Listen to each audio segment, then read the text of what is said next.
के शुरू में हमें बताया जाता है कि लोगों के ऊपर अब एक ऐसा कर्ज आ गया है जिसकी वजह से उनकी सोल करप्ट हो जाती है और वो लोग एक मॉन्स्टर में बदल जाते हैं। ये भी कहा जा सकता है कि जिन लोगों की सोल बुरी है वो मॉन्स्टर बन जाते हैं। जितनी ज्यादा बुरी सोल उतने ही ज्यादा भयानक मॉन्स्टर। इन मॉन्स्टर्स को सिर्फ आग से ही मारा जा सकता है, वो भी एक खास टाइम पर जब उनके नाक से खून निकल रहा हो। इस टाइम को ये लोग सीरीज में गोल्डन पीरियड कहते हैं। नाक से खून निकलने का मतलब है कि ये लोग इन्फेक्टेड हैं और एक मॉन्स्टर में बदलने वाले हैं। इंटरेस्टिंग बात ये है कि इस सीरीज में मॉन्स्टर बने लोगों को इन्फेक्टेड नहीं बल्कि कर्स्ड माना जाता है, क्योंकि उनका मॉन्स्टर बनना उनकी सोल से जुड़ा है। बहुत से लोग ऐसे भी हैं जो अपने इस मॉन्स्टर फॉर्म को कंट्रोल कर सकते हैं। अगर कोई इंसान 15 दिन से ज्यादा अपने आप को मॉन्स्टर बनने से रोक लेता है तो उसे मियो ह्यूमन माना जाता है, क्योंकि वो फिर एक स्टेबल पीरियड में पहुंच जाता है। उसके बाद उसका मॉन्स्टर पूरी तरह उसके कंट्रोल में होता है। सीन कट होकर अब हमें एक ट्रक में बैठे हुए कुछ सर्वाइवल्स को दिखाया जाता है जो अभी तक कर्स्ड नहीं हुए। ये सारे ही सर्वाइवल ग्रीन होम अपार्टमेंट्स के हैं जहाँ से ये कर्स शुरू हुआ था।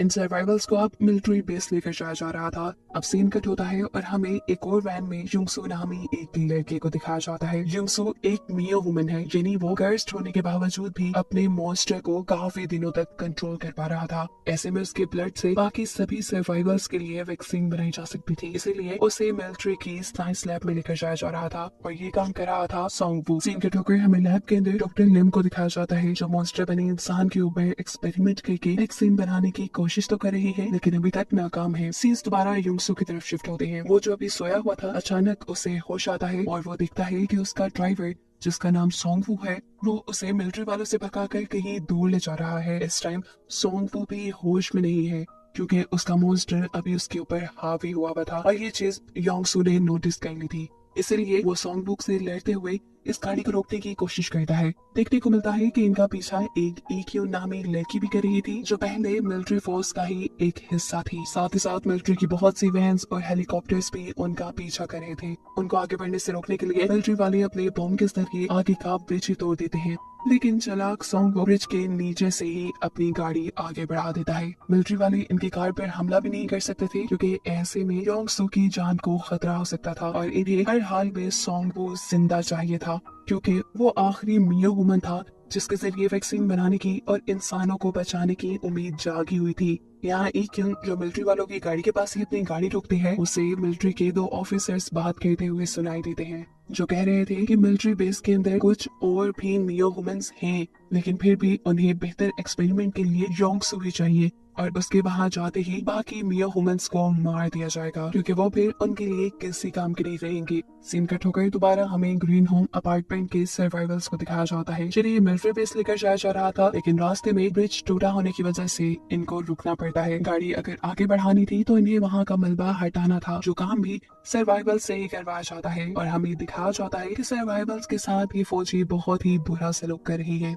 इसी दौरान यहाँ एक आदमी के नाक से खून निकलने लगता है। सोल्जर्स उसे ये समझते हुए पकड़ लेते हैं कि शायद वो मॉन्स्टर में बदलने लगा है, लेकिन यहाँ उसकी वाइफ चिल्ला चिल्ला कर सबको बताती है अरे नहीं उन्हें मत मारो, उन्हें ब्लड कैंसर है। लेकिन सोल्जर्स ये कहते हुए उसे शूट कर देते हैं कि अगर वो मर गया तो हम मान लेंगे कि वो इन्फेक्टेड नहीं है। गोली मारने पर वो इंसान मर जाता है और उसकी फैमिली दुख से टूट जाती है। जिस लड़के को भी सोल्जर्स ने मारा था उसके डैड इन सोल्जर्स पर गुस्सा होने लग जाते हैं जिसके जवाब में सोल्जर्स उसे भी टॉर्चर कर करके जान से ही मार डालते हैं। जो सोल्जर ये बुरा काम कर रहा था इन सर्वाइवल्स में उसकी मोम भी थी जो रोते हुए उससे ये जुल्म बंद करने को कह रही थी, लेकिन वो लड़का एक नहीं सुनता। यही मलबा हटाते हुए सर्वाइवल्स में से एक सर्वाइवल को मलबे के अंदर से एक बच्चे के रोने की आवाज सुनाई देती है। इससे पहले कि वो कुछ कहता यहाँ पे एक बहुत बड़ा मॉन्स्टर आ जाता है जो तेजी से इधर उधर भाग रहा था। सारे उसे देखकर घबरा जाते हैं। यहाँ भगदड़ मच जाती है। सोल्जर अंधाधुन उसके ऊपर फायरिंग करने लग जाते हैं जिसके नतीजे में वो मॉन्स्टर तो नहीं मरता लेकिन यहाँ काफी सारे इंसान मारे जाते हैं। इस मॉन्स्टर को मारने के लिए बम का भी इस्तेमाल किया जाता है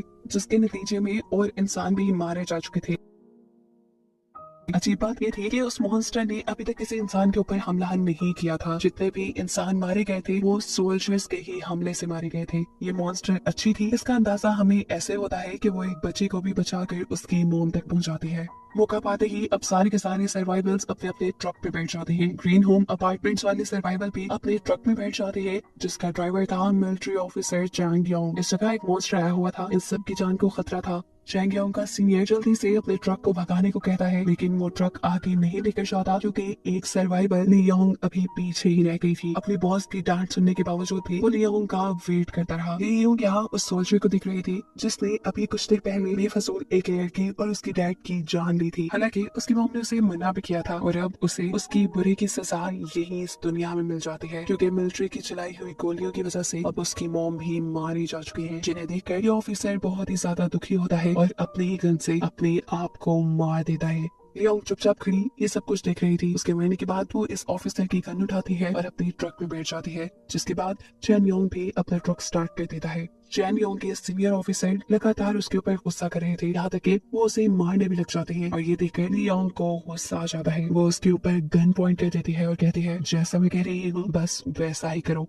चलो ग्रीन होम अपार्टमेंट वापस लेकर जाओ इस ट्रक को। अपनी जान बचाने के लिए चैन योंग के सीनियर ऑफिसर को उसकी बात माननी पड़ी। सीन कट होकर हमें दोबारा उसी ब्रिज का सीन दिखाया जाता है जहाँ पर ये सर्वाइवल्स फंस गए थे और जहाँ पर वो मॉन्स्टर आ गया था। इस मॉन्स्टर को पकड़ने के लिए सार्जेंट टाक की एक नई मिलिट्री टीम आती है। ब्रिज के पास ये लोग आकर देखते हैं कि बहुत से लोग मारे जा चुके थे, लेकिन इन्हें मॉन्स्टर ने नहीं बल्कि इंसानी गोलियों ने मारा था। फिर एक ही सेकंड बाद इनकी नजर उस बड़े से मॉन्स्टर के ऊपर भी पड़ जाती है, जिसे पकड़ने के लिए ये उसके ऊपर फायरिंग शुरू कर देते हैं। इतनी ही देर में एक और सार्जेंट को इस मॉन्स्टर का बेबी मॉन्स्टर भी दिख जाता है और मालूम होता है कि ये मॉन्स्टर अपने बच्चे की जान बचाने के लिए यहाँ आई थी। उसका मकसद किसी को मारना नहीं था। अब इस मॉन्स्टर को भी अपना बेबी नजर आ चुका था। इससे पहले कि वो उसे बचाने के लिए उसके पास आती, दूसरा सार्जेंट उसके बेबी के ऊपर अपनी बंदूक रखते हुए उसे आगे बढ़ने से रोकता है और ऐसे बाकी मिलिट्री ऑफिसर्स उसे जलाकर मार डालते हैं। मॉन्स्टर का बेटा अपनी मॉम को मरते देखकर बहुत ज्यादा दुखी होता है। यहाँ भी सार्जेंट इस छोटे मॉन्स्टर को भी मारने ही वाले थे, लेकिन तभी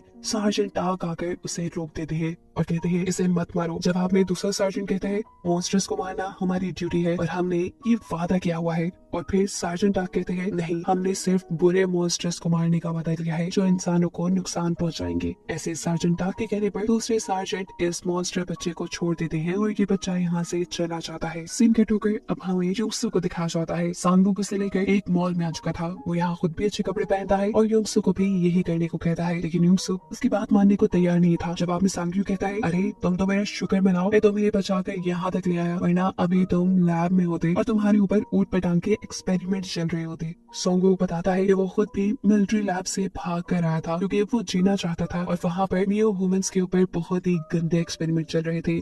युक्सु से वो कहता है वो अभी भी दोबारा मिलिट्री बेस जाना चाहता है ताकि वो वहाँ से बाकी सभी बचे हुए मियो ह्यूमंस को बचा कर ला सके। युक्सु से वो ये भी कहता है कि मैं एक बुरा इंसान नहीं हूँ और ना ही बुरा मॉन्स्टर हूँ। मैं बेवजह किसी को नहीं मारता। जो कोई बुरा कहता है मैं सिर्फ उसे ही मारता हूँ। उसके सामने ही सांगवूक यहाँ पर एक लड़की को भी मॉन्स्टर से बचाता है, मॉन्स्टर को मारते हुए, और युक्सु से कहता है, अगर तुम चाहो तो मैं किसी को आगे नहीं मारूंगा, लेकिन इसके लिए बस तुम्हें मेरी मदद करनी पड़ेगी। तुम्हें मिलिट्री लैब के सभी मियो ह्यूमंस को बचाना होगा, वो भी मेरे साथ मिलकर। मियो ह्यूमंस की जान बचाने का सुनकर योंगसू भी सांगवूक का साथ देने को तैयार हो जाता है। जिसके बाद ये लोग एक कार लेते हुए लैब के लिए निकल जाते हैं। यहाँ लैब के अंदर भेस बदलते हुए ली क्यून पहले से ही आ गई थी। एक मेजर को गन पॉइंट पे लेते हुए वो लैब के अंदर एक्सेस कर लेती है क्योंकि यहाँ उसे अपने फियांसे को ढूंढना था जो कि एक मियो ह्यूमन था और उसे एक्सपेरिमेंट के लिए लैब के अंदर ले आया गया था। अपने फियांसे को ढूंढने से पहले वो लैब के अंदर एक एक्सपेरिमेंट देखती है जहाँ एक मॉन्स्टर के बिहेवियर को स्टडी करने के लिए उसके सामने उसकी मॉम को लाया जाता है। पहले तो वो मॉन्स्टर काफी कंट्रोल बिहेव करता है, इसीलिए लैब के लोग इस मॉन्स्टर को येलो कैटेगरी में टैग कर देते हैं, लेकिन गलती से ये मॉन्स्टर अपनी मॉम की ही उंगलियां काट देता है। ऐसे उसे खतरनाक जानकर यहाँ के लोग फायर गन से उसे मार देते हैं और अपने बेटे को मरता देखकर उसकी मॉम बहुत ही ज्यादा दुखी होती है। यहाँ युक्सु और सांगवूक जो के लैब के रास्ते में ही थे, उनका अचानक से एक्सीडेंट हो जाता है क्योंकि सांगवूक जो ड्राइव कर रहा था उसके दिमाग पे इस टाइम उसके मॉन्स्टर ने कंट्रोल किया हुआ था और बार बार सांगवूक वाली मेमोरीज दिमाग में आने की वजह से उसका दिमाग डिस्ट्रैक्ट हो जाता है और इनका एक्सीडेंट हो जाता है। एक्सीडेंट में सांगवूक बहुत ज्यादा जख्मी हो चुका था। चोटें तो युक्सु को भी आई थी, लेकिन वो उठ खड़ा हुआ। उसने आसपास देखा कि बहुत से और सोल्जर्स भी यहाँ पर जख्मी हालत में हैं। एक सोल्जर बहुत ही ज्यादा दर्द में था। वो युक्सु से रिक्वेस्ट करता है कि प्लीज मुझे मार दो, मुझे इस दर्द से निकाल दो, और बेचारा युक्सु भी उसकी बात मानते हुए उसकी गर्दन मोड़कर उसे जान से मार डालता है। इसके बाद युक्सु दोबारा सांगवूक के पास आता है। सांगवूक खुद एक मॉन्स्टर था जिसे उठाकर वो लैब के अंदर जाने लगा। उसे लैब के अंदर जाने से इसलिए डर नहीं लग रहा था क्योंकि उसने तो खुद अपने आप को वॉलंटियर किया था। वो तो खुद चाहता था कि उसकी मदद से बाकी इंसानों को बचाने के लिए वैक्सीन बनाई जा सके, लेकिन हर बढ़ते कदम के साथ सांगबुक उसे समझाता रहता है, युगसू तुम गलत कर रहे हो, अंदर मत जाओ, तुम्हारे लिए अंदर खतरा है। लेकिन युगसू उसकी बात नहीं सुनता और आगे बढ़ने पर मिलिट्री वाले उसके ऊपर फायरिंग करना शुरू कर देते हैं। खैर सीन कट होता है और हम दोबारा लियोंग को देखते हैं जो कि मिलिट्री ट्रक को दोबारा ग्रीन होम अपार्टमेंट्स में ले आई थी। वो यहाँ अपने भाई को ढूंढना चाहती थी। लियोंग के बदले यहाँ उसके साथी ने मिलिट्री ऑफिसर को गन पॉइंट पे रखा हुआ था, जबकि वो मलबे के अंदर अपने भाई को ढूंढ रही थी। उसे यहाँ अपना भाई तो नहीं मिलता, लेकिन उसका कुछ सामान और अपनी एक फैमिली फोटो मिलती है जिसे उसका भाई हर वक्त उसके साथ रखा करता था।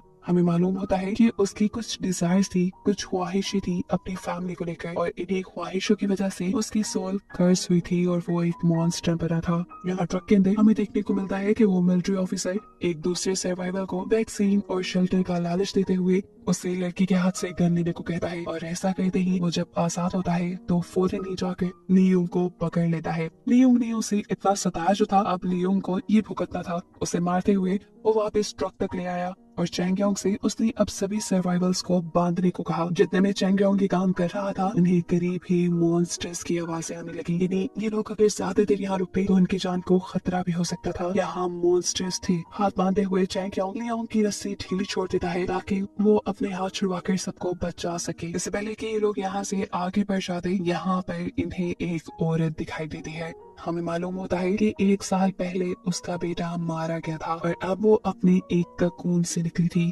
वो भी एक मॉन्स्टर में बदलने वाली थी और उसे देखकर कहीं से ये नहीं लग रहा था कि अब वो इंसान है। चैंगयोंग के सीनियर ऑफिसर को लगता है कि यही वो मॉन्स्टर है जिसकी आवाज़ें उन्हें सुनाई दे रही थी, इसीलिए वो पेट्रोल छिड़ककर इस औरत को मारने की कोशिश करता है। लेकिन इससे पहले कि वो उसे आग लगा देता, यहाँ एंट्री करता है आधे सर वाला मॉन्स्टर। उसके लंबे लंबे दरख्त की शाखों की तरह वाले हाथ वो मिलिट्री ऑफिसर के पेट में स्टैब करते हुए उसे मार डालता है। यहाँ हम देखते हैं कि चॉन्गबुक के ऊपर भी एक सांप की तरह का मॉन्स्टर हमला करता है, लेकिन किसी तरह वो उससे बचकर भाग जाता है। जैसे वो सभी के सभी सर्वाइवर्स को एक बस में बैठने को कहता है, जिसके बाद ये लोग इस बस को चलाकर यहाँ से निकल जाते हैं। इनके यहाँ से चले जाने के बाद हमें बिल्डिंग के अंदर एक और कोकून दिखाया जाता है। हो सकता है कि ये कोकून युमयो का यानी लियोंग के भाई का हो। खैर ये लोग अपना सफर जारी रखते हैं और रास्ते में चैंगयोंग को एक और सर्वाइवर मिलता है जिन्हें ये अपनी बस में बिठा लेते हैं। आखिर रात भी हो जाती है, इन्हें अपनी बस रोकनी पड़ती है और हमें देखने को मिलता है कि बस में एक लड़का मॉन्स्टर में बदल गया है,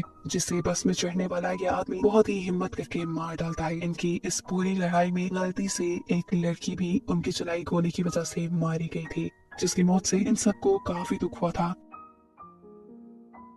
लेकिन फिर अब इस लड़की की डेड बॉडी को यहाँ से ले जा नहीं सकते थे, इसीलिए बस में छोड़कर वो इस लड़की को बाकी सब आगे बढ़ जाते हैं। सीन कट होकर हमें लैब का सीन दिखाया जाता है जहाँ पर सानू की बॉडी को एक रैपर से निकाला जा रहा है। असल में मिलिट्री वालों को लग रहा था कि वो मर चुका है, लेकिन जैसे ही मिलिट्री वाले उसका बैग खोलते हैं एकदम से वो होश में आ जाता है और अपने सामने खड़े हुए मिलिट्री ऑफिसर्स के ऊपर हमला करके अपने आप को बचा लेता है। अभी तक वो पूरी तरह हील नहीं हुआ था, इसलिए क्रॉल करते हुए वो फर्स्ट एड बॉक्स तक पहुंचता है और अपने आप को एक एनर्जी का इंजेक्शन लगाता है। सीन कट होकर हम सार्जेंट टाक को देखते हैं जो अपने सभी सोल्जर्स को ढूंढ रहे थे।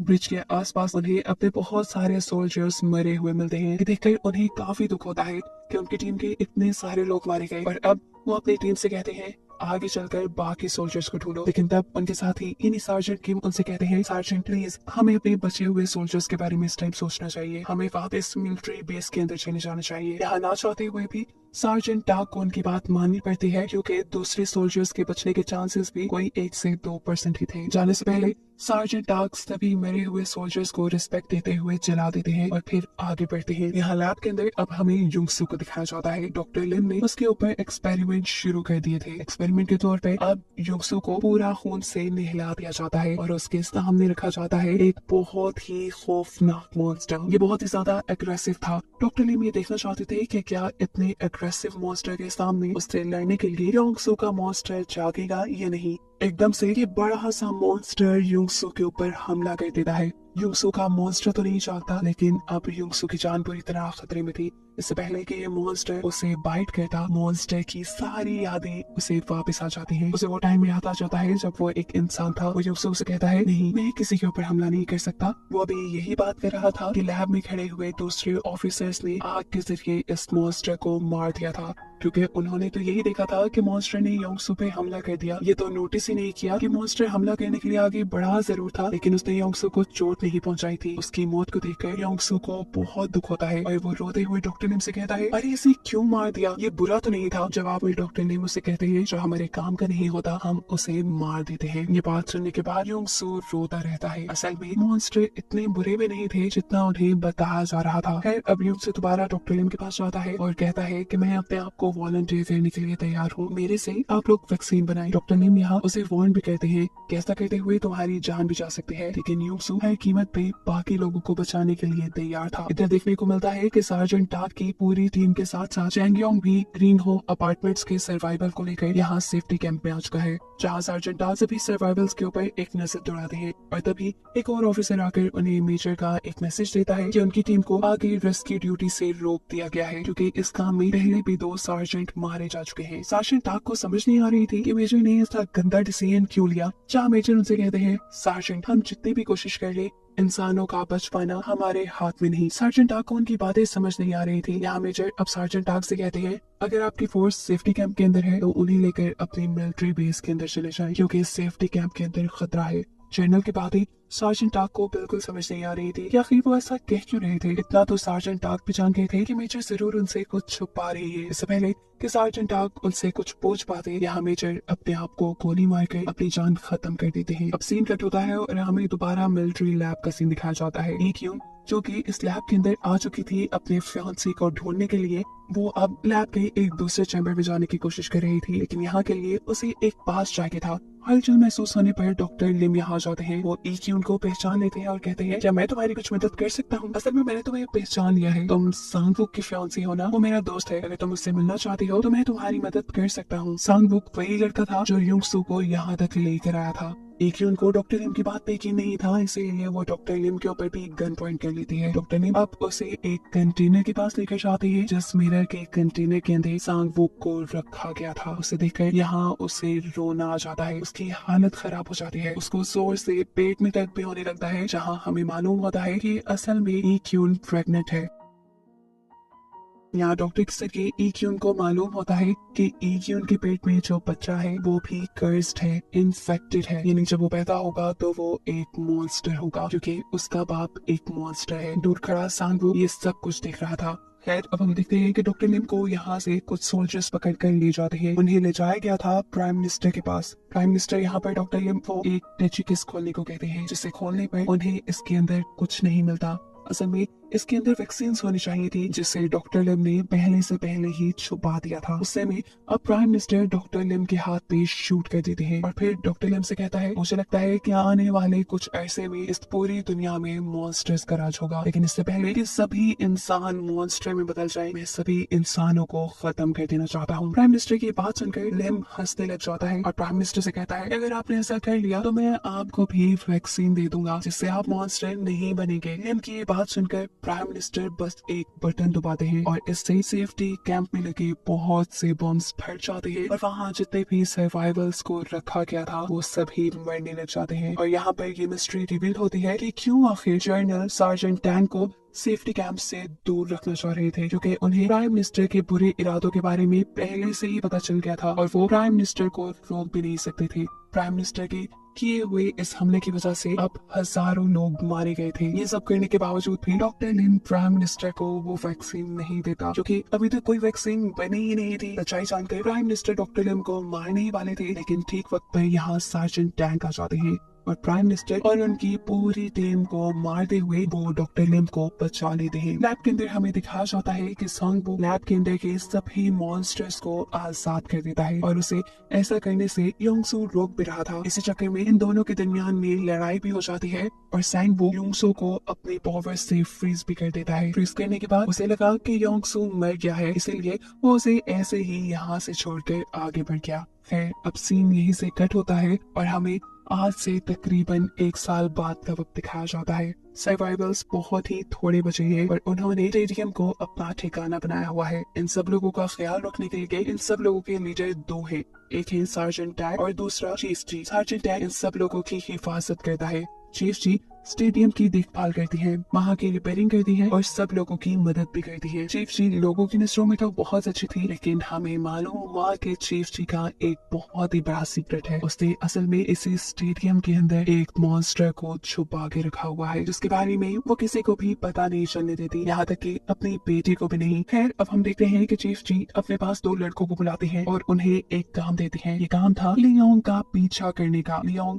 असल में हर रोज इस स्टेडियम से बाहर जाया करती थी, इस उम्मीद में कि कहीं वो अपने भाई यमयुग को ढूंढ लेगी। चीफ जी लियोंग को बिल्कुल पसंद नहीं करती, वो उसे मरवाना चाहती है, क्योंकि उन्हें लगता है कि उनके हस्बैंड की मौत के जिम्मेदार और कोई नहीं बल्कि लियोंग है। वो लियोंग के स्टेडियम से बाहर निकलने के बाद किसी को भी नहीं बताती, क्योंकि वो चाहती है कि लियोंग किसी दिन बाहर से इन्फेक्टेड होकर आए, एक मॉन्स्टर बनकर आए और इसी चीज को बहाना बनाते हुए वो लियोंग को मार डाले। लियोंग से वो इतनी ज्यादा नफरत करती थी, हालांकि वो ये बात नहीं जानती थी कि उसके हस्बैंड की मौत के पीछे लियोंग का तो कोई हाथ था ही नहीं। असल में पास्ट में हुआ ये था कि एक मॉन्स्टर ने लियोंग पर और उनके हस्बैंड पे एक ही टाइम पे हमला किया था। फिर इन दोनों को ओवर पावर करने के बाद लियोंग को छोड़ दिया, लेकिन चीफ जी के हस्बैंड को मार दिया। और तब से चीफ जी को लगने लगा कि जरूर उनके हस्बैंड की मौत के पीछे लियोंग का हाथ था। खैर, प्रेजेंट में अब हम देखते हैं कि लियोंग स्टेडियम से बाहर आ चुकी है और उसके पीछे अब चीफ जी के भेजे हुए गुंडे भी। लियोंग के पीछे कोई है, इस चीज की खबर लियोंग को भी हो जाती है, इसलिए अपनी जान बचाकर वो यहाँ से भागने लगी। चीफ जी के गुंडे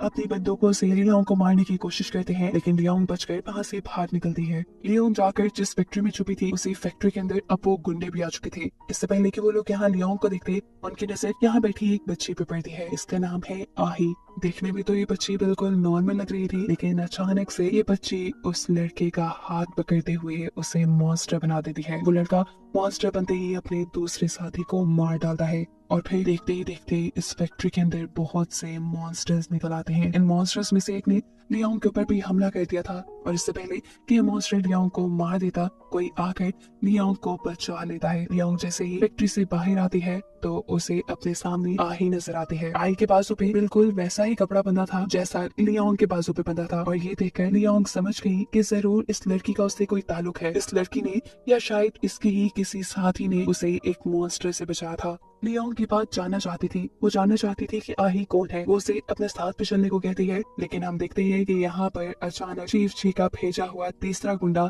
उनके ऊपर हमला कर देता है, जिसे आही ने ही अब रोक लिया था और उसके बाद आही बिना लियोंग से कुछ भी कहे वहाँ से भाग जाती है। स्टेडियम के अंदर हम देखते हैं कि चीफ जी को स्टेडियम की वॉल रिपेयर करने के लिए कुछ लोगों की जरूरत थी। यहाँ एक बुढ़ी औरत आकर चीफ जी से कहती है, क्या मैं भी आपके साथ चल सकती हूँ? मैं भी आपकी बहुत काम आऊंगी। असल में उनका मकसद वॉलंटियर करना नहीं था, उनका मकसद था किसी तरह स्टेडियम से बाहर जाना, क्योंकि उनको कैंसर था और वो अपनी आखिरी लाइफ यहाँ घुटन में नहीं गुजारना चाहती थी। बाहर आते ही ये ओल्ड लेडी मौके का फायदा उठाकर भाग जाती है। वो यहाँ से कहीं दूर जाना चाहती थी, लेकिन गलती से भागते हुए उनका पाँव लैंड माइन्स पे आ जाता है। ये जमीन के नीचे लगाए हुए बॉम्ब्स थे जो मॉन्स्टर्स को स्टेडियम के अंदर आने से रोकने के लिए लगाए गए थे। लैंड माइन के ऊपर पाँव रखते ही सार्जेंट डाक को खबर मिल जाती है। वो उन्हें बचाने के लिए यहाँ जाते हैं और उनके साथ चोंग यून नाम का एक लड़का भी था, जो किसी तरह लैंड माइन के ऊपर हाथ रखते हुए उनकी जान बचा लेते हैं। लेकिन ठीक तभी इन्हें मालूम होता है कि ये ओल्ड लेडी इन्फेक्टेड है, क्योंकि उसके नाक से खून निकल रहा था। इसका मतलब था कि जल्द ही ये ओल्ड लेडी भी एक मॉन्स्टर में तब्दील होने वाली है। यहाँ सार्जेंट डैक और चैंग वुन उसे मार भी सकते थे, लेकिन वो उसे मारते नहीं बल्कि स्टेडियम के बाहर एक जेल में बंद कर देते हैं। इसी दौरान हम देखते हैं कि इसी ओल्ड लेडी का बेटा, जो कि शेफ जी के कहने पर लियोंग को मारने के लिए गया था, वो बहुत ही जख्मी हालत में यहाँ तक पहुँचता है। उसे उठाकर चैंग वुन स्टेडियम के अंदर ही बनाई हुई एक छोटी सी फार्मेसी में ले आता है। इस फार्मेसी के अंदर डॉक्टर लिम सबका इलाज किया करते थे। उन्हें इस लड़की के हाथ पे एक ऐसा जख्म दिखाई देता है जैसा जख्म उन्होंने पहले कभी नहीं देखा था। ये हैरान कर देने वाली बात थी। उसके ब्लड का सैंपल लेते हुए फौरन ही टेस्ट करते हैं और इन्हें मालूम होता है कि उसके ब्लड के अंदर मॉन्स्टर्स वाले सेल हैं। लेकिन हैरानी की बात ये थी कि इन्फेक्टेड होने के बावजूद भी वो एक मॉन्स्टर में बदला नहीं था। अब डॉक्टर लिम इस लड़के से सवाल करते हैं कि तुम आखिर गए कहाँ थे और तुम्हें ये चोट लगी कैसे? तब ये लड़का बताता है कि वो एक फैक्ट्री तक गया था जहाँ पर एक लड़की ने उसे छुआ और उसके छूते ही उसे ये जख्म आ गए। असल में ये लड़का आही के बारे में ही बात कर रहा था। अब ये जरूरी था कि इस लड़की के मॉन्स्टर फॉर्म को बाहर लाया जाए, वरना ये लड़का और भी लोगों को इन्फेक्टेड कर सकता था। जिसके लिए डॉक्टर लिम अब उसको ये सच्चाई बता देते हैं कि तुम्हारी मॉम एक मॉन्स्टर बन चुकी है, तुम्हें यहाँ सभी लोगों को बचाने के लिए उन्हें मारना होगा। डॉक्टर लिम की बात मानते हुए वो पॉइजन लेकर स्टेडियम से बाहर अपनी मॉम के पास चला जाता है। वो अपनी मॉम को जहर दे देता है ताकि उसकी मॉम इस सारे दर्द से अपनी जान छुड़वा ले। लेकिन देखता है कि पॉइजन लेने के बावजूद भी उसकी मॉम नहीं मरी। ये देखकर उसे गुस्सा आ जाता है। उसके अंदर का मॉन्स्टर अब बाहर निकलने लगता है, जिसके चलते वो बेदर्दी से अपनी मॉम को मार देता है। ये तो डॉक्टर लिम ने भी नहीं सोचा था कि वो इतने बुरी तरीके से रिएक्ट करेगा। डॉक्टर लिम अब फौरन सार्जेंट डाक के पास जाते हैं और उन्हें उस लड़के के बारे में बताते हैं जिसके ब्लड के अंदर तो मॉन्स्टर का ब्लड था, लेकिन उसके अंदर कोई भी मॉन्स्टर वाली हरकत नहीं थी। वो सार्जेंट से पूछते हैं, बताएं उस लड़के का क्या करना चाहिए। सार्जेंट उससे कहते हैं कि उस लड़के को आप नहीं मारे, आपको हमने यहाँ इसलिए रखा है ताकि ज्यादा से ज्यादा लोगों की जान बचाई जा सके और लोगों को ये उम्मीद दिलाई जा सके कि सभी लोग मॉन्स्टर्स में नहीं बदलेंगे। इसीलिए प्लीज आप सब लोगों की उम्मीद को जिंदा रखें। खैर यही अब हमें पता चलता है कि सार्जेंट डैक का एक सोल्जर गायब हो चुका था और उसके बारे में एक दूसरा सोल्जर आकर खबर देता है कि वो कहीं गायब नहीं हुआ, बल्कि अपनी मर्जी से स्टेडियम से बाहर गया है क्योंकि उसकी वाइफ बीमार थी। वो उसे हर हाल में बचाना चाहता था। सोल्जर बताता है वो ज्यादा दूर नहीं गया होगा, बस बाहर किसी फार्मेसी या हॉस्पिटल तक गया होगा जहाँ से अपनी वाइफ के लिए मेडिसिन ला सके। अब हम सोल्जर चैंग वून को देखते हैं जिसने अभी ओल्ड लेडी की जान बचाई थी। उसे मालूम होता है कि लियोंग हर रोज बाहर निकलती है, जो जानकर उसे डर लगता है और वो यहाँ लियोंग को समझाने आता है कि प्लीज तुम हर रोज बाहर ना जाया करो, ऐसे तुम्हारे अलावा बाकी लोगों की जानों को भी खतरा हो सकता है। अगर किसी दिन तुम इन्फेक्टेड होकर आ गई तो देखो सब मर जाएंगे। अभी ये दोनों बातें ही कर रहे थे कि यहाँ पर आही आ जाती है। आही यहाँ लियोंग का नाम पुकारती है और लियोंग शॉक होकर उससे पूछती है, तुम मुझे कैसे जानती हो? जवाब में आही कहती है, अगर तुम्हें सबको जानना है तो चलो मेरे साथ चलो। आही ने इस टाइम उसके आगे अपना हाथ बढ़ाया था, इससे पहले कि लियोंग उसे अपना हाथ पकड़ा देती। यहाँ इक्यून यानी इस बच्ची आही की मोम आकर उसके हाथों को जल्दी से पकड़कर एक कपड़े से बांध देती है। उसने ऐसा इसलिए किया था कि उसकी बेटी के अंदर मॉन्स्टर्स वाली अजीब पावर्स थी, जिसकी वजह से वो किसी को भी छूकर मॉन्स्टर बना सकती थी। इक्यून यहाँ लियोंग और सोल्जर चैंग वून को देखकर ही कहते हैं, आप सब यहाँ से चले जाएं, मुझे किसी की जरूरत नहीं, मैं बस अकेले रहना चाहती हूँ। ये कहने के बाद वो अपनी बेटी आही को लेकर यहाँ से चली जाती है। लियोंग फौरन उनका पीछा करने के लिए आगे बढ़ती है तो गलती से एक गड्ढे में गिर जाती है। चैंग वू जो भी उसके पीछे आ रहा था वो उसका हाथ पकड़कर उसके बचाने की कोशिश करता है, लेकिन एकदम से पीछे से कोई आकर चैंग वू को भी धक्का दे देता है और ये दोनों ही इस गड्ढे के अंदर गिर जाते हैं। यहाँ गड्ढे में गिरने के बाद लियोंग चैंग वू को बताती है कि इस बाहर की दुनिया में कोई ऐसा है जो बार बार उसे बचा लेता है। मैं नहीं जानती वो कौन है, मैं उसे तलाश करना चाहती हूँ कि कौन बार बार मुझे बचा रहा है। लियोंग कहती है, मैं बस एक मरतबा उसे देखना चाहती हूँ कि आखिर वो है कौन, लेकिन पता नहीं क्यों ऐसा लगता है कि जैसे वो मेरे सामने ही नहीं आना चाहता। खैर इनकी बात खत्म हो जाती है और रात भी सुबह होने पर कोई इस गड्ढे के अंदर रस्सी फेंकता है, जिसे पकड़ते हुए ये दोनों बाहर निकल आते हैं। बाहर निकलते ही ये दोनों उन्हें देखना चाहते थे जिन्होंने उन्हें गड्ढे से बाहर निकाला था, इससे पहले कि वो देख पाते मॉन्स्टर्स यहाँ उनके ऊपर हमला कर देते हैं और यहाँ दो अजीब से घास फूस पहने हुए लोग उन मॉन्स्टर्स को अपनी आग वाली गन से मारकर उनकी जान बचा लेते हैं।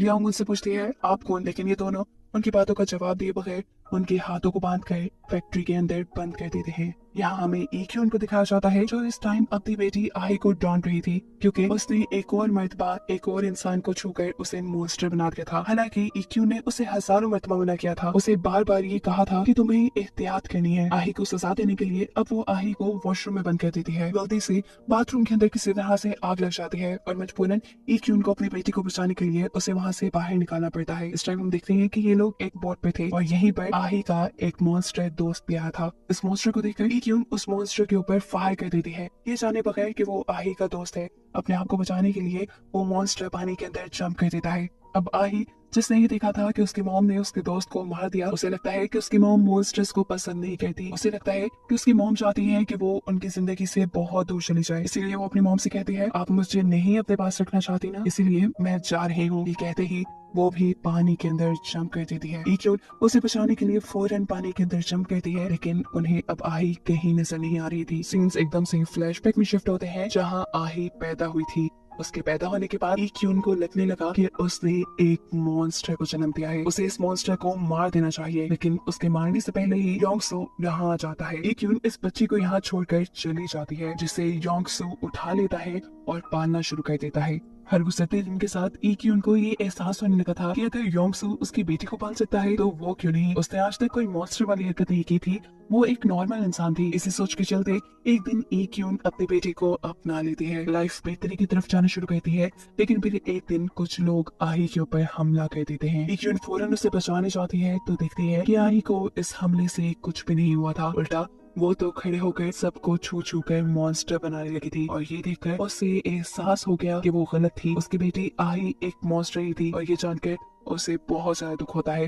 वो अपनी बेटी को लेकर घर आ जाती है और उसके हाथ पे एक कट लगा देती है ताकि आही की मुकम्मल मॉन्स्टर बनने के बाद भी वो आही को पहचान सके। सीन्स दोबारा प्रेजेंट में शिफ्ट होते हैं और हम आही को जिंदा दिख रही है। आई इस टाइम लियोंग के पास है जो उसे एक गड्ढे के अंदर धक्का दे देती है और तब योंगसू आकर उसे यहाँ बचा लेता है। उसे बचाने के बाद वो फौरन आई के पीछे चला जाता है और यहाँ वो घास का कोट पहना हुआ आदमी लियोंग को यहाँ से जाने को कह देता है। यहाँ योंगसू आई से सवाल करता है कि तुमने ऐसा क्यों किया, तुमने उस लड़की को गड्ढे में धक्का क्यों दिया। जवाब में आई कहती है क्योंकि वो लड़की मुझे बिल्कुल पसंद नहीं, वो बहुत बुरी है, वो हमेशा मेरे दोस्तों को नुकसान पहुंचाती है, हालांकि मेरे दोस्त तो हमेशा उसे बचाते हैं। वो योंगसू से कहती है तुम्हें पता है इंसान बिल्कुल अच्छे नहीं, पहले पहले मुझे लगता था कि इंसान अच्छे हैं मेरी मॉम की तरह, इसीलिए मैं अपने मॉन्स्टर दोस्तों के साथ मिलकर उनकी मदद किया करती थी। लेकिन अब मुझे पता चला कि इंसान बिल्कुल अच्छे नहीं, वो हमें बुरा समझते हैं और बुरी तरह ही ट्रीट करते हैं। वो कहती है अब तो मेरी मॉम ने भी मुझे दुख पहुंचाया है, अब मैं भी वापस उनके पास नहीं जाऊंगी, अब मुझे भी किसी की जरूरत नहीं। अब योंगसू आई को यही छोड़कर इक्यून के पास जाता है। इक्यून के घर पे आग लगी हुई थी और इक्यून जख्मी थी। वो जल्दी से इक्यून को पकाकर बाहर ले आता है और यहाँ इक्यून उससे कहती है मैं हार गई, मुझे लगता था कि मैं अपनी बेटी को ठीक कर लूंगी, लेकिन वो एक मॉन्स्टर ही रही। जिसके जवाब में योंगसू कहता है इसमें तुम्हारा कोई कसूर नहीं था। उनकी इन्हीं बातों के दौरान इक्यून बेहोश हो जाती है और योंगसू उसे बचाने के लिए यहाँ से बाहर ले आता है लियोंग के पास। ये लोग उसका फर्स्ट एड यहाँ के रहने वाले करीबी लोगों के जरिए करना चाहते थे, लेकिन वो लोग इनकी मदद नहीं करते, उल्टा योंगसू के ऊपर ही गोली चला देते हैं। किस्मत से योंगसू के ऊपर ये गोली बिल्कुल भी असर नहीं करती क्योंकि वो एक मॉन्स्टर था। इन्हें इक्यून की जान बचानी ही थी, इसलिए कि इक्यून को अपने स्टेडियम वाली फार्मेसी में ले आते हैं। यहाँ फार्मेसी में इनके पास ऑक्सीजन टैंक नहीं था, पर इक्यून को बचाने के लिए इस टाइम उसे ऑक्सीजन देना बहुत जरूरी थी। ऑक्सीजन टैंक ना होने की वजह से उसकी जान खतरे में थी। अपने आखिरी लम्हों में वो अपनी बेटी से मिलना चाहती थी, इसीलिए योंगसू किसी तरह आही को समझाकर यहाँ ले आता है। आही उससे आखिरी मर्तबा मिलती है और उसका हाथ पकड़ती है। उसको छूते ही इक्यून एक मॉन्स्टर में बदल चुकी थी। मॉन्स्टर बनते ही वो यहाँ से भाग कर चली जाती है। वो परो वाली मॉन्स्टर बनी थी जो अब बेदर्दी से सब लोगों को मारने लगी थी। उसे रोकने के लिए यहाँ योंगसू उससे लड़ने लग जाता है। लड़ते हुए योंगसू ये नोटिस करता है कि इक्यून का अपने ऊपर बिल्कुल कंट्रोल नहीं, वो आधी इंसान और आधी मॉन्स्टर है और इसी कश्मकश की वजह से वो बहुत ज्यादा दर्द में है। इसी दर्द से आजादी देने के लिए योंगसू उसे मार देता है। उसको मारने के बाद योंगसू अब स्टेडियम के अंदर आने लगता है, जहाँ लियोंग देखती है कि अब उसके अंदर काफी मॉन्स्टर बाहर आने लगा था। इससे पहले कि वो उसे कोई नुकसान पहुंचा देता, लियोंग एक डंडा उठा लेती है। योंगसू का मॉन्स्टर लियोंग से बात करता है और उसे बताता है कि योंगसू बहुत ज्यादा थक चुका है, अगर वो ऐसे ही रहा तो जल्द ही मर जाएगा और मैं ऐसा होने नहीं देना चाहता, इसीलिए अब मुझे यानी मॉन्स्टर को उसकी बॉडी पे कब्जा करना होगा। सीन कट होकर हमें दिखाया जाता है कि स्टेडियम के अंदर किसी मॉन्स्टर के होने के सिग्नल्स मिले थे। हमें मालूम होता है कि सार्जेंट टाकी इन्फेक्टेड हो चुके थे। ये बात डॉक्टर लिम को भी पता थी और डॉक्टर लिम उनसे कहते हैं कि मैं आपको स्पेशल इन्फेक्टिव में बदल दूंगा, जिसकी वजह से आप कभी मॉन्स्टर नहीं बनेंगे बल्कि इंसानों वाली फॉर्म में रहेंगे। ऐसा करना आपके लिए बहुत जरूरी है क्योंकि आपके अलावा इस जगह को कोई कंट्रोल नहीं कर सकता। यहाँ बाहर चीफ जी ने जिस कंटेनर के अंदर एक मॉन्स्टर को रखा हुआ था, वो मॉन्स्टर शोर मचाना शुरू कर चुका था। इस चीज की खबर सोल्जर्स जाकर सार्जेंट टाक को देते हैं और बताते हैं कोई है जो यहाँ पे एक मॉन्स्टर है। सबको ब्लड टेस्ट के लिए इकट्ठा कर लिया जाता है और जैसे ही सार्जेंट टाक की बारी आती है तो यहाँ की लाइट चली जाती है और ऐसे किसी को सार्जेंट टाक की हकीकत पता नहीं चलती कि वो भी इन्फेक्टेड हो चुके थे। आगे सार्जेंट टाक को पता चलता है कि किसी ने जानबूझकर वायर्स काटे थे, जिसकी वजह से सार्जेंट टाक के ऊपर किसी का ध्यान ही नहीं गया। तभी वहाँ नीचे इन्हें एक रिंग मिलती है जो कि चीफ जी की बेटी की थी। ये देखते हुए सार्जेंट टाक चीफ जी को अपने पास बुलाते हैं। हालांकि चीफ जी को ये बात मालूम थी कि उनकी बेटी ने ये काम किया है, असल में उन्होंने खुद ही अपनी बेटी के जरिए काम करवाया था, लेकिन सार्जेंट टाक के सामने वो ऐसा बिहेव करती है जैसे उन्हें इस बारे में कुछ भी पता नहीं। असल में वो इस टाइम एक दूसरे आदमी को बचाना चाह रही थी जो भी इन्फेक्टेड था। ये सारी भगदड़ खत्म होने के बाद वो उस इन्फेक्टेड आदमी को लेकर अपने एक खुफिया रूम में आती है और इस आदमी से कहती है कि अगर तुम्हारे बारे में किसी को भी पता चल गया कि तुम इन्फेक्टेड हो तो तुम्हें ये लोग मार देंगे, तुम्हारा इलाज नहीं किया जाएगा। अगर तुम जिंदा रहना चाहते हो तो तुम मेरी बात मानो, यहाँ बेसमेंट पे चले जाओ, जहाँ जाकर अगर तुम मॉन्स्टर में बदले भी तो भी तुम्हें कोई देख नहीं पाएगा। शिव जी की बात मानते हुए वो नीचे चला जाता है जहाँ एक मॉन्स्टर अब उसके ऊपर हमला कर चुका था। सीन कट होकर अगली सुबह हमें दिखाया जाता है कि डॉक्टर लिम सार्जेंट टैग के साथ यूंगसू को ढूंढने के लिए अपने स्टेडियम से बाहर निकले हैं, क्योंकि अब उन्हें यूंगसू के ब्लड से वैक्सीन बनानी थी सार्जेंट टैग को स्पेशल इन्फेक्टिव बनाने के लिए। ये लोग जब रास्ते में थे तो बहुत सारे मॉन्स्टर इनके ऊपर हमला कर देते हैं और ये देखकर डॉक्टर लिम हैरान होते हैं और सार्जेंट टैग से कहते हैं कि मॉन्स्टर में एक चीज कॉमन थी, ये लोग आपस में बात नहीं कर पाते थे, लेकिन आज इन लोगों ने एक टीम की शक्ल में हमला किया है। इसका मतलब ये लोग किसी खास चीज के पीछे पड़े हैं। खैर, ये लोग अब अपनी पुरानी लैब के अंदर पहुंच जाते हैं, जहां जाने पे अब लैब के अंदर डॉक्टर लिम को एक बहुत बड़ा कोकून नजर आता है। इन्हें यहाँ पर बहुत से म्यू ह्यूमन भी मिलते हैं जिनके ऊपर गन पॉइंट करते हुए सार्जेंट किम उनसे योंगसू के बारे में पूछते हैं, जिनके बारे में इन्हें कुछ भी पता नहीं था। दूसरी तरफ डॉक्टर लिम यहाँ पर एक आदमी को देखकर घबरा गए। ये आदमी जोंग था और अपनी इंसानी शक्ल में था। उनके घबराने की वजह क्या थी ये हमें नहीं पता। एकदम से वो आदमी अब अपने आप को एक मॉन्स्टर में बदलते हुए डॉक्टर लिम के ऊपर हमला कर देता है और बताता है कि मैं ही आपका पहला एक्सपेरिमेंट था। ये जानकर डॉक्टर शॉक हो जाते हैं। इसी दौरान हम देखते हैं कि लैब में बना हुआ कोकून भी फट जाता है और इसके अंदर से एक नया मियो ह्यूमन बाहर निकलता है। ये कोई और नहीं बल्कि लियोंग का भाई योग था, जिसे वो पूरे सीजन में ढूंढते रहे और इसे दिखाते हुए ही ये सीजन यहाँ